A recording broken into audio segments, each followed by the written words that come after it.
2016 started with a number of issues. Summing up, what were the biggest achievements for Vattenfall last year?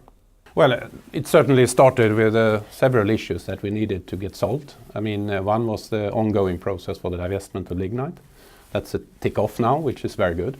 The second part, and very important for the future of our financial situation in Vattenfall, is of course the Swedish energy deal. It's partly important because it shows the way for Sweden, which is a main market of course for Vattenfall, but also provides for us with a possibility to get much more money for the investment into renewables.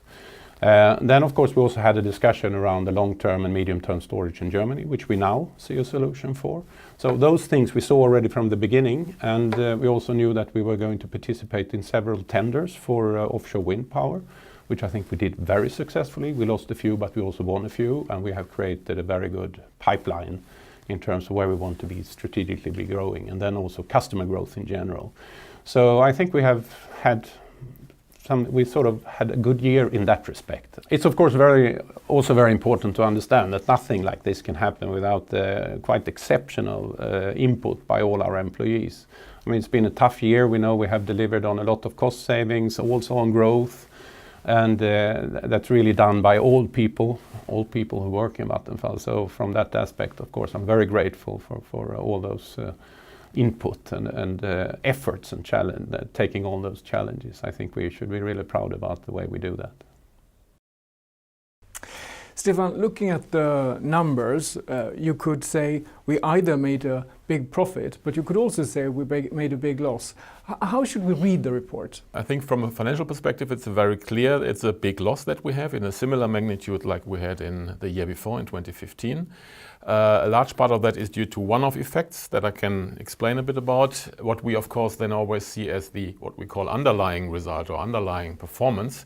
That is what really measures how good the organization delivered. There we can really say we have delivered a good result, better than last year, better than we had planned. So in that sense, good performance. That gives you a positive result of around 21 billion Swedish SEK. If you then take the one-off effects, you end up around minus 21 billion Swedish SEK, which of course is a huge gap of 42 billion. You can divide that into two big areas, I would say. The biggest one coming from the sale of lignite. That's a 22 billion hit we take on the result. But keeping it would have meant even further losses.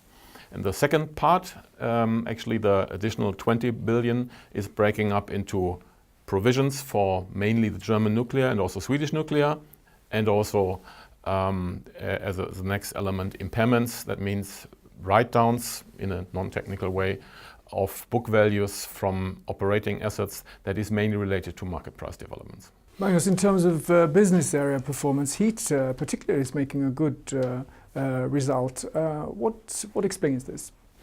Well, I think heat is in a very interesting position. We are very strongly represented in growth parts of Europe, in Berlin, in Hamburg, in Amsterdam, in Uppsala, places which grow. So we had customer growth, of course.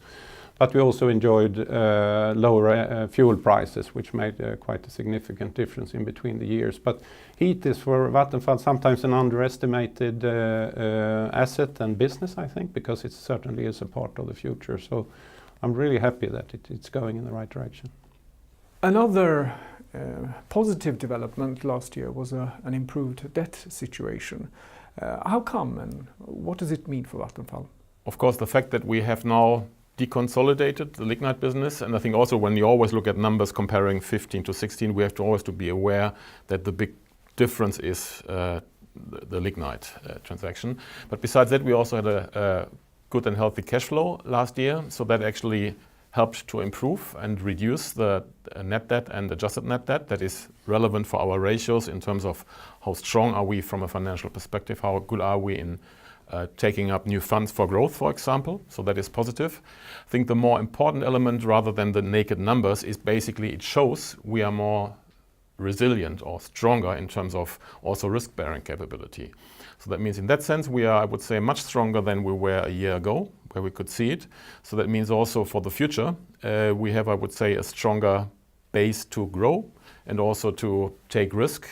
but it shows we are in a much better shape as a group, and that's the main positive message about these ratios. Magnus, looking at the bigger picture, electricity prices improved throughout 2016, albeit from low levels. Do you see a shift in market sentiment? I think it's much too early to say. I mean, we saw a significant increase in the second half of last year in Europe, a lot driven also by the fact that France had some problems with their nuclear availability. That drew prices up, and then also, of course, in Germany and also in Sweden, we were a little bit low on water at some point in time.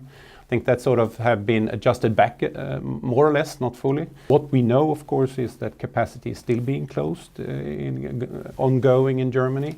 And we expect some time in the future, but we don't know, of course, when that should actually put the prices a little bit back up at least. But it's much too early to have any opinion on that.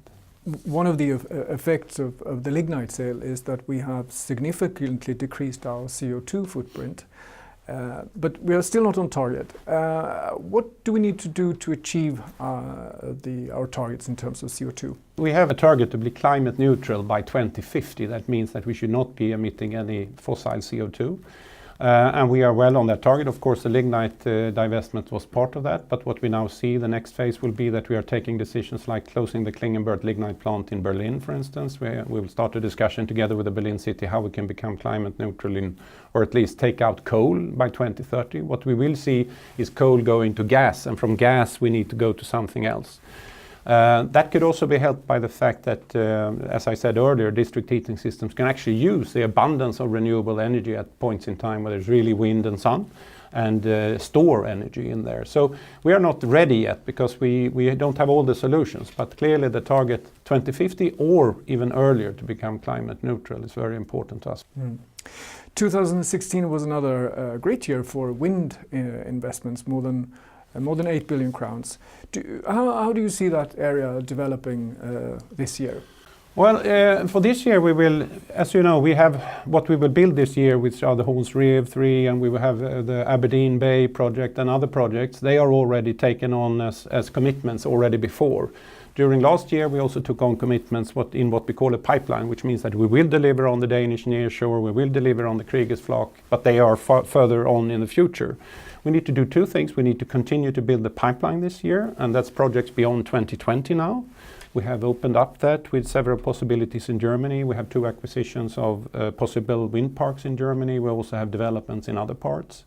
So we will see that coming, and that is a clear strategic goal for us to go up to an indicative plan of 7 gigawatts of wind power by 2025. And of course that will be the main thrust of the investment, growth investments that we will put forward in the coming years.